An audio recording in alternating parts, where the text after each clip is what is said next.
Good morning, North America. Good afternoon, Europe, and good evening to everyone joining us from India. This is US Election Watch. I'm Allister D'Souza in Washington, D.C. The headlines.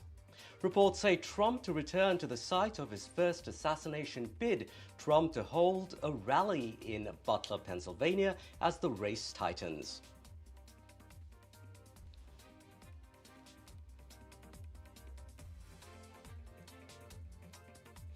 Over 400 economists and former officials endorse Kamala Harris. Economists back Harris's vision of an opportunity economy.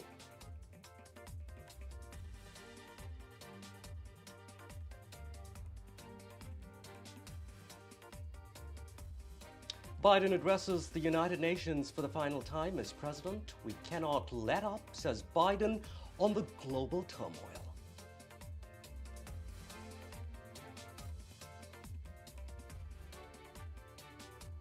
Iran, Russia, and China accused of using AI to influence U.S. voters. U.S. intelligence officials say foreign entities are influencing the elections.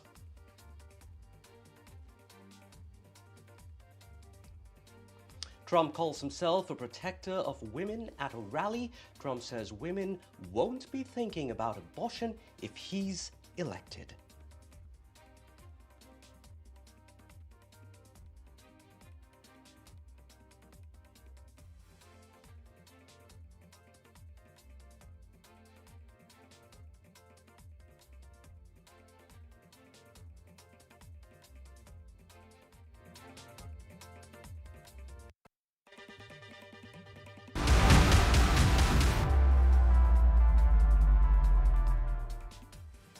The Harris and Trump campaigns continue to court voters in 7 key swing states that could decide the next president of the United States. The economy, which has remained a crucial issue throughout the election, is the key focus this week as both campaigns duel it out. Former President Donald Trump is scheduled to deliver remarks on taxes and manufacturing during a visit to Savannah, Georgia today. Trump also urged his supporters in Pennsylvania to vote as early as possible before immediately lashing out at the process of early voting and blaming it for his loss to President Joe Biden, hinting at his claims about election fraud in 2020. Meanwhile, there's Vice President Kamala Harris. Her plans to expand on her notion of an opportunity economy in Pennsylvania. Harris also unveiled endorsements from economists and policy experts as she tries to defend what polls have shown to be a rather important issue where Trump clearly leads. Now, let's get you more on this story. We're joined by Voice of America reporter. She's joining us right now. That's Jessica Stone. Jessica, thanks for your time this morning. If you could first give us a quick, brief preview of where the candidates are heading and what's on the agenda today and in a couple of days. Well, this is a sprint until the finish line with a lot of visits to battleground states, in particular Pennsylvania this week. We're going to see Vice President Kamala Harris go to Pittsburgh on Wednesday. Today, we're going to see former President Donald Trump go to the state of Georgia, which is another swing state. He's expected to speak at 1 p.m. Eastern. Then he goes on to North Carolina, Michigan, and Wisconsin, which are also battleground states.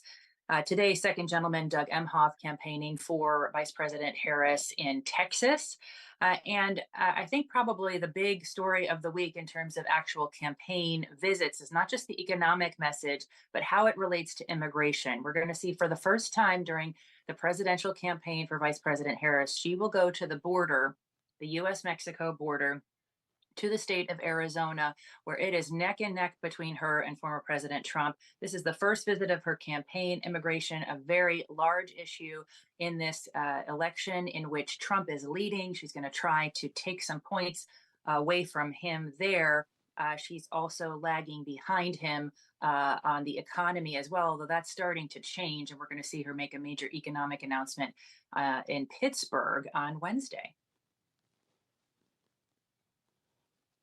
Right.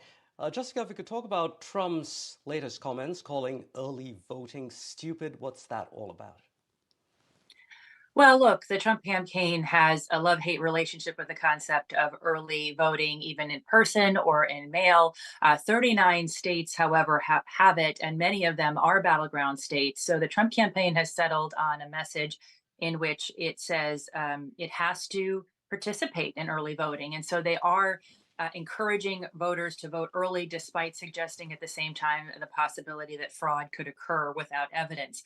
J.D. Vance, the vice presidential candidate on the Trump ticket, he made this argument in Charlotte, North Carolina earlier this week, saying, quote, "I don't love that election day has become election season, but, quote, we got to play by the rules that are set. So use it." And keep in mind, at the same time as continuing to be critical of early voting, the Trump campaign did roll out its own early voting campaign in June, calling it Swamp the Vote. They rolled that out, and Trump at the time saying, quote, "We will use every appropriate tool to beat the Democrats." We have to remind our viewers, right, that the American election Jessica, what is about neck and Trump's neck in comments the about battleground states in abortion and particular. women at a It's rally in neck and neck. Pennsylvania? He called himself a protector of women. What did he mean by that? I'm sorry, I was speaking and I didn't hear your question. Can you repeat it, please? Apologies. I was asking you about Trump's comments on abortion, where he recently said that he's a protector of women. Well, we can't get into the side, the mind of Donald Trump, but he seemed to be buttressing that argument when he made it with the idea that he would protect women economically, that he would make sure they had the finances they needed to put groceries on their kitchen tables, to pay the bills, etc. It was also really the Trump campaign's response to the criticism that he is not getting as many female votes in the polls up until election day as he is male votes. And he's trying to go after those female voters and make the argument that they will be economically safer with him under a President Trump. All right, Jessica, do stay with us because we have another story that we'd like your views on. According to several source-based media reports, Donald Trump will return to Butler, Pennsylvania, the site of the first assassination attempt. This could happen as early as next week. A rally is reportedly scheduled for October 5th and will take place at the Butler Farm Show Fairgrounds. That's where the gunman, Thomas Crooks, shot at Trump. A bullet grazing Trump's ear on July the 13th. As you would remember, the setup for the upcoming event is likely to be similar to the July rally. Trump has repeatedly said that he'd return to Butler, writing on his social media platform in late July that he was going back to Butler for a, quote, big and beautiful rally, unquote. Now, Voice of America correspondent Jessica Stone standing by with more. Jessica, security will be extremely tight given no one really wants a repeat of a copycat attempt, something that law enforcement has warned of in the past few months. Yes, and of course, we have to remember that there have been not one but two attempts on Trump's life since he began running for office this time. Secret Service saying that it will increase security around the president after that second assassination attempt in 2 months. The House of Representatives also unanimously voting to make security protections equal for candidates as they are to presidents. And so if that gets passed in the Senate, we're going to see a sea change in terms of the level of protection that presidential candidates receive on the campaign trail. Trump's security visible on Monday when Trump went back to the battleground state of Pennsylvania, the site of that first assassination attempt. He got off the plane and he had many Secret Service agents really close to him, which is something we haven't seen in past appearances. They've been a little bit further back. Meantime, we know that 58-year-old Ryan Ruth, who is charged with firearms possession in connection with the most recent assassination attempt on President Trump in Florida on September 15th, he, in terms of court filings, we got some information that he wrote a letter, quote, to the world calling his actions an assassination attempt on Donald Trump. And remember, President Trump did get bumps in the polls after that first assassination attempt. So going back to Butler is key for the campaign as it sits now to make sure that he can secure those 19 electoral votes in the state of Pennsylvania, which is key to his victory if he gets it in November. Jessica Stone with Voice of America, appreciate your time joining us here on NDTV this morning. In other news now, Russia, Iran, and China are using artificial intelligence tools as they increase their effort to sway the American population ahead of the November election. That's according to intelligence officials in the US. As AI advances at a rapid pace, so does its threat on democracy and the elections. Throughout the US polls in the race, we've seen various incidents of AI use. Vishal Vivek reports.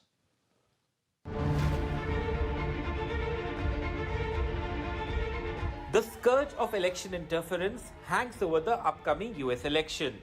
US intelligence officials have said in their latest report that Russia, Iran, and China are using artificial intelligence tools in their effort to sway the American population ahead of the presidential election on November 5. The report says Russia has generated the most AI content related to the election and has done so across all four mediums: text, images, audio, and video.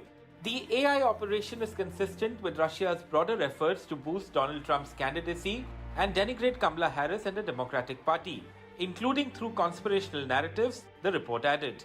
Intelligence officials said Russia was behind a viral staged video in which an actress falsely claimed that Harris had injured her in a hit-and-run car accident. This video went on to garner millions of views. The report says that clips of Harris's speeches were also doctored. According to the intelligence report, Iran targeted US voters on polarizing issues such as the Israel-Gaza conflict. Earlier this month, the US Justice Department charged 2 Russian nationals and seized more than 30 website domains involved in what is alleged is a Russian government-linked influence campaign in an attempt to manipulate the 2024 presidential election. The report is hardly surprising, as past intelligence assessments had found that Moscow tried, through influence campaigns, to help Trump win in 2016 against Hillary Clinton and in 2020 against President Joe Biden. With Vishal Vivek, Bureau Report for NDTV Word. Let's get you more on that now. We're joined by Glenn Cull. He is a national security and foreign policy expert and former CIA clandestine services officer. We are also joined by Alexis Ahmed. He is a cyber threat analyst. Thank you, gentlemen, for joining us here this morning. Glenn, let me come to you first. There are worries about Iran and China using AI to target the current US elections, but according to intelligence officials, Russia is the most prolific of the lot. How exactly do these Russian-backed entities use AI? For instance, manipulating Harris's speeches using simple editing tools along with AI. If you could give us a few more examples like that to really bring home the point, please. Well, that's an obvious example, and one that is used a lot, but is, I think, probably the less insidious and dangerous kind, as the example given a moment ago about the false reports of Kamala Harris being involved in a hit-and-run accident. Those things will continue. More insidious, though, is to create an almost infinite number of voices that appear to be legitimate from different walks of life in America, say, if we're targeting America. So you might have someone who presents him or herself as someone coming from the south of the United States, or being a Black American or an Indian American, or representing gun rights or gun opponents, and just expressing an opinion that goes into then the social media discourse that ever so slightly reshapes the debate and the impressions, the consciousness of the people who receive that particular tweet or Facebook posting or any sort of kind of social media expression. And that then changes what Americans think about an issue, then a candidate, then a party, and then the election. The Russians are past masters at not necessarily undermining Kamala Harris, say, in this current context, but in fomenting discord that undermines the Americans' belief in respect for participation in democracy itself. And as the society becomes more in turmoil, and the system more doubted, all of that redounds to Russia's benefit. That's the kind of thing that AI can do hundreds of thousands, millions of times more effectively, literally, than traditional intelligence officers who would actually write a message and try to plant it. Okay. All right. Alexis, now, if I spot a video saying that Kamala Harris was involved in a hit and run, the video that Glenn just mentioned, the first thing that I would perhaps do is to cross-check on a reputed news website. Aren't users really sophisticated enough to spot the fakes from the lies, or are we giving ourselves way too much credit? Well, I think it's obviously something that's becoming more important. With the advent of AI and deepfakes. I think deepfakes are sort of the key, one of the primary factors in this. Another thing to understand is, or something that can possibly make it easier to detect, is understanding the strategies sort of imposed by these threat actors or nation state backed groups. It's very important to understand that, based on what we've seen and multiple intelligence reports, that one of the strategies, again, augmenting deepfakes, is sort of the automation of this disinformation. And one of the flaws in the strategy is sort of based around how it is sort of employed. So what that means is, it's not enough to just have these videos posted. What they're also employing are, vast amounts of bots, social media bots, that of course also have fake images or AI generated images. But that's sort of a very telling or a very important factor to consider. So I think, to answer your question more directly, one of the things to look out for is these rather random spurs of activity, or seeing certain trends pick up out of nowhere almost, and sort of verifying or analyzing whether the similarities in the posts being made, the hashtags being used, so on and so forth. So again, if you don't see it from any reputable source and you're sort of seeing similar sorts of accounts with similar posting styles, that's a very good indication that something's not right. Glenn, just a month ago, OpenAI banned a bunch of ChatGPT accounts after they found that foreign groups were using ChatGPT to sow division amongst US voters. To think that here is a tool made by an American company now being used to turn Americans against each other, a tool that many of us also use, how is a simple app like ChatGPT used to spread this disinformation and lies? Well, as in the ways that I touched upon, and I know for a fact many ways that I don't know about, because AI is not my personal expertise. But what you do is, it doesn't matter if the likes of the three of us who are talking identify something as suspicious and then debunk it. That's good. That's necessary. We must do that. But the simple fact of introducing something that is false or debatable or different into the debate changes the frame of reference. And it is unfortunately a psychological truth that a lie repeated frequently comes to be believed. And even if it is not believed, psychologists have shown us that even if you know the true answer and you hear a false answer, the way you think is changed.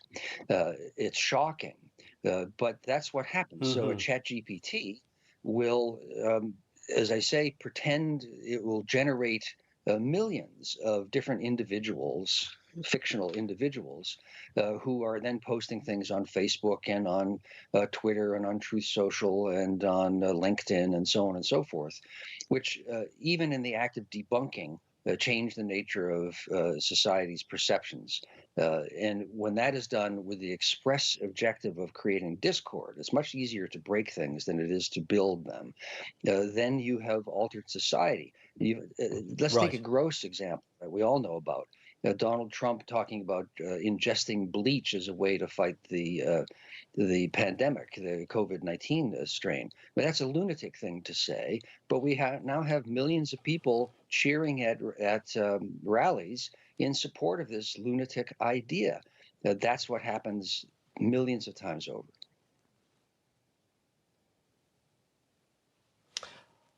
That's all we have time for here this morning. Thanks very much indeed. That's Glenn and Alexis joining us on NDTV to talk about the disinformation being sowed allegedly by Iran, China, and of course, Russia. In other news now, campaign officials are considering a visit by Democratic nominee Kamala Harris to the US-Mexico border while she's in Arizona on Friday. This move aims to help her campaign narrow the gap with Donald Trump on immigration, a central issue in the 2024 election. Democrats are trying to shift the narrative after years of border crisis and GOP resistance to bipartisan border measures. The Harris campaign sees the visit as a chance to address criticisms about her not going to the border often enough.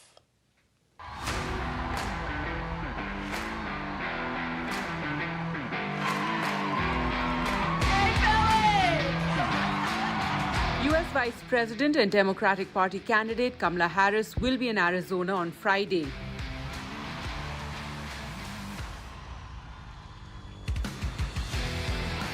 The Harris campaign wants to utilize this opportunity and organize a visit by Harris to the U.S.-Mexico border, according to a CNN report.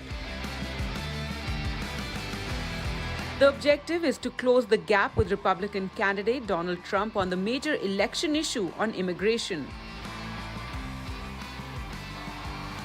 The gap in polling remains a concern for some Harris campaign officials as the former president holds a lead on the issue. The Republican Party has been attacking Harris over her not visiting the border enough.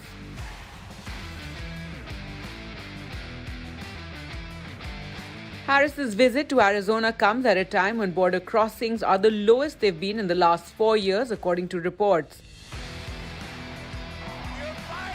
In a speech heavily focused on migration, Trump recently said that he will be the border president. When I return to the White House, I will launch a special task force of elite federal law enforcement and charge them with crushing and eliminating every foreign gang and organized crime network that is conquering our country. Meanwhile, the report says that the Harris campaign is looking to use the failed bipartisan border measure to cast Trump as someone who is not serious about the border issue. With Vishal Vivek, Gargi Rawat for NDTV World.